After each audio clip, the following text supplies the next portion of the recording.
नमस्कार दोस्तों, आज आपको एक हिंदू क्षत्रिय राजपूत राजा पृथ्वीराज चौहान जो 12वीं सदी के इतिहास के वीर नायक थे उनके बारे में बताते हैं। शब्दवेदी बाण संचालन के विशेषज्ञ अजमेर के इस वीर राजा को विदेशी आक्रांता मोहम्मद गौरी छल से ही जीत सका था, बल से नहीं। 16 बार पृथ्वीराज चौहान से क्षमा पाने के बाद मोहम्मद गौरी ने भरोसे का गला घोटा। मोहम्मद गौरी को पृथ्वीराज चौहान द्वारा दी गई दया की भीख हिंदुस्तान के इतिहास पर हमेशा के लिए भारी पड़ गई। भारत के इतिहास का एक गौरवपूर्ण नाम है पृथ्वीराज चौहान। यह क्षत्रिय महारथी जितना परमवीर था उतना ही दयालु और क्षमाशील। इसने अपने पराक्रम से हिंदुस्तान के गौरव में बेहिसाब इजाफा किया, लेकिन हाथ आए शत्रु के साथ दया करने की भूल भी कर दी। शत्रु पर दया की यह भूल हिंदुस्तान के इतिहास पर भारी पड़ गई। वो योद्धा और कोई नहीं बल्कि दिल्ली की गद्दी के आखिरी हिंदू सम्राट पृथ्वीराज चौहान थे। पृथ्वीराज तृतीय को ही देश पृथ्वीराज चौहान के नाम से जानता है। पराक्रम और साहस जिनके हथियार थे, दया करुणा जिनके श्रृंगार। पृथ्वीराज चौहान का जन्म 1166 ईस्वी में माना जाता है। पिता सोमेश्वर चौहान अजमेर के राजा थे। पृथ्वीराज की मां महारानी कर्पूरा देवी स्वयं एक वीरांगना थी। जयानक नाम के एक कश्मीरी कवि द्वारा रचित पृथ्वीराज विजय महाकाव्य में लिखा है कि उन्हें 6 भाषाओं का अच्छा ज्ञान था। चंद्रप्रदायी के लिखे मशहूर महाकाव्य पृथ्वीराज रासो के मुताबिक पृथ्वीराज चौहान को गणित, आयुर्वेद, इतिहास, युद्ध नीति, दर्शन शास्त्र, ब्रह्म विद्या और पेंटिंग्स में भी महारत हासिल थी।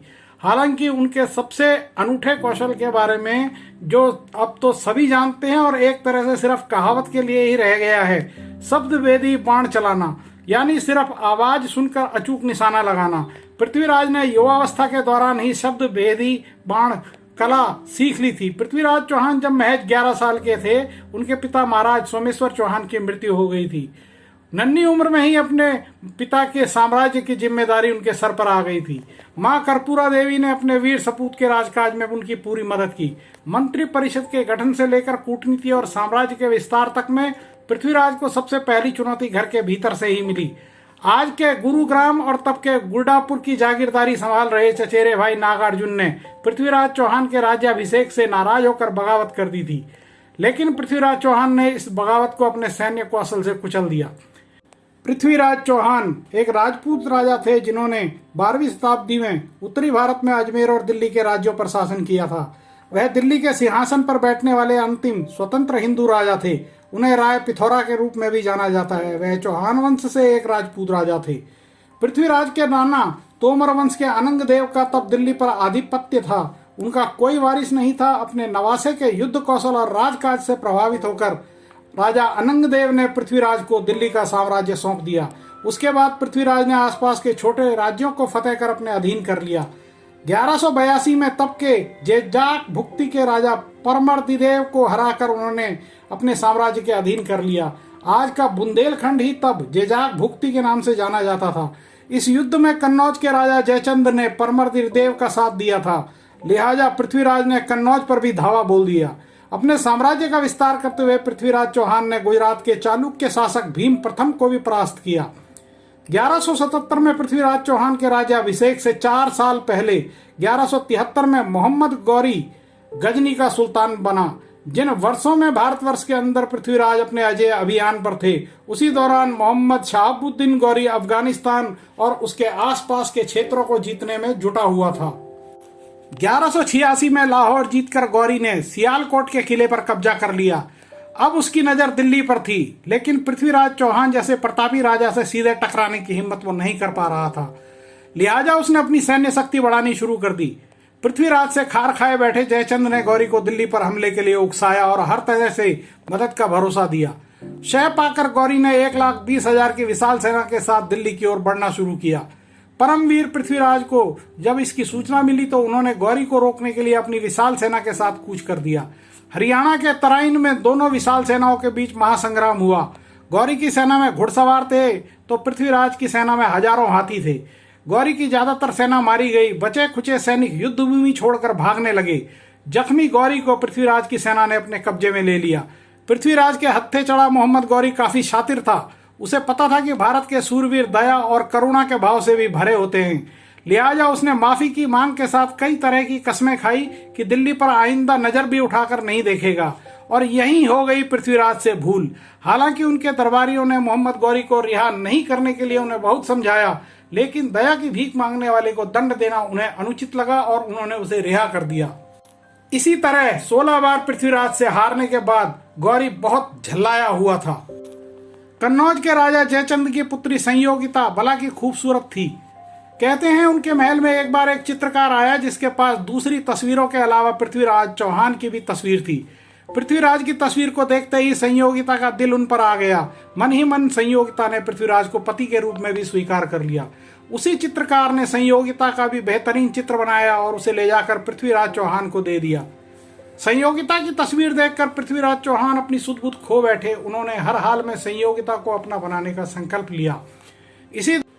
इसी दौरान जयचंद ने संयोगिता के स्वयंवर का ऐलान किया और दूर दूर तक राजाओं को निमंत्रण भेजा, पर पृथ्वीराज को जानबूझकर नहीं बुलाया। अलबत्ता उसने महल के बाहर एक दरबान के रूप में पृथ्वीराज का पुतला बनाकर खड़ा कर दिया ताकि उनकी बेइज्जती हो।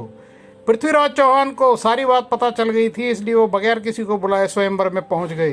कार्यक्रम के अनुसार संयोगिता वरमाला लेकर आगे बढ़ी, लेकिन किसी राजा के गले में वरमाला न डालकर पृथ्वीराज के पुतले के सामने पहुंच गई।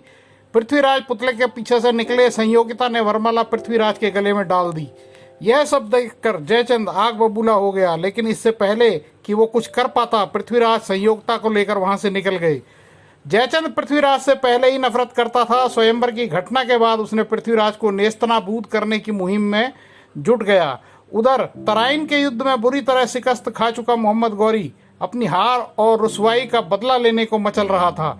1192 में पहले से भी बड़ी सेना लेकर उसने एक बार फिर पृथ्वीराज पर आक्रमण किया। 16 बार पहले शिकस्त खा चुका और एक बार फिर वह पृथ्वीराज के सामने था।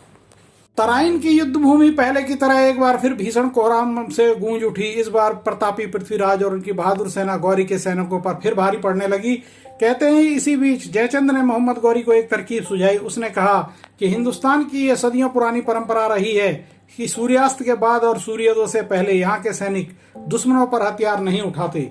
लिहाजा गौरी की सेना पृथ्वीराज पर तब आक्रमण करे जब उनके सैनिक सो रहे हों। मोहम्मद गौरी को जयचंद की यह अमानवीय सलाह बेहद पसंद आई और उसने ऐसा ही किया। हिंदू योद्धाओं का सूर्योदय से सूर्यास्त तक केवल युद्ध करने का रिवाज था, इसलिए उसने अपने सैनिकों को 5 हिस्सों में बांट दिया और इतनी तड़के सुबह हमला किया जब राजपूत सेना लड़ाई के लिए तैयार भी नहीं थी। अंततः राजपूत सेना पराजित हो गई और पृथ्वीराज चौहान को गौरी ने बंदी बना लिया। बंदी बनाने के बाद मोहम्मद गौरी ने पृथ्वीराज के साथ कैसा सलूक किया, इसे लेकर इतिहासकारों में मतभेद है। कुछ इतिहासकार मानते हैं कि गौरी ने पृथ्वीराज को यातनाएं देकर मार डाला। कुछ का कहना है कि गौरी बंदी पृथ्वीराज को अपने साथ अफगानिस्तान ले गया और वहां उन्हें काफी यातनाएं दी और गर्म सलाखों से उनकी दोनों आंखें फोड़ दी। हालांकि चंद्रवरदाई के पृथ्वीराज रासों में एक काफी रोचक घटना का भी जिक्र है। चंद्रवरदाई पृथ्वीराज के बाल सखा थे और वे उनसे मिलने अफगानिस्तान गए। वहां पहुंचकर बरदाई ने मोहम्मद गौरी को पृथ्वीराज के शब्दभेदी बाण चलाने की कला के बारे में बताया। जब गौरी को यकीन नहीं हुआ तो चंद्रवरदाई ने अपनी योजना के मुताबिक पृथ्वीराज को तीर कमान देकर अपनी आंखों से यह कला देखने की बात कही। मूर्ख मोहम्मद गौरी बरदाई की बात मान गया और उसने ऐसा ही किया। लक्ष्य तय कर दिया गया, लेकिन इसी बीच बरदाई पृथ्वीराज के पास गए और उनके कान में एक दोहा कहा, 4 बांस 24 गज अंगुल अष्ट प्रमाण, ता ऊपर सुल्तान है मत चूको चौहान। यह सुनकर पृथ्वीराज समझ गए कि अब उन्हें क्या करना है। उन्होंने इस कविता के आधार पर प्रत्यंचा चढ़ाई और चला दिया तीर, जो सीधे मोहम्मद गौरी के सीने में लगा और वो वहीं ढेर हो गया। इसके बाद चंद्रवरदाई को पता था कि क्या होने वाला है, लिहाजा उन्होंने कटार घोंपकर पृथ्वीराज को वीर गति दे दी और उसी कटार से अपनी भी आहुति दे दी। अगर आपको वीडियो में दी गई जानकारी अच्छी लगी हो तो वीडियो को लाइक करें और चैनल को सब्सक्राइब करें। अपने दोस्तों के साथ इसे शेयर करें। साथ ही बेल आइकन की घंटी प्रेस करें जिससे आप हमारी कोई भी वीडियो मिस न कर सकें। धन्यवाद। नमस्कार।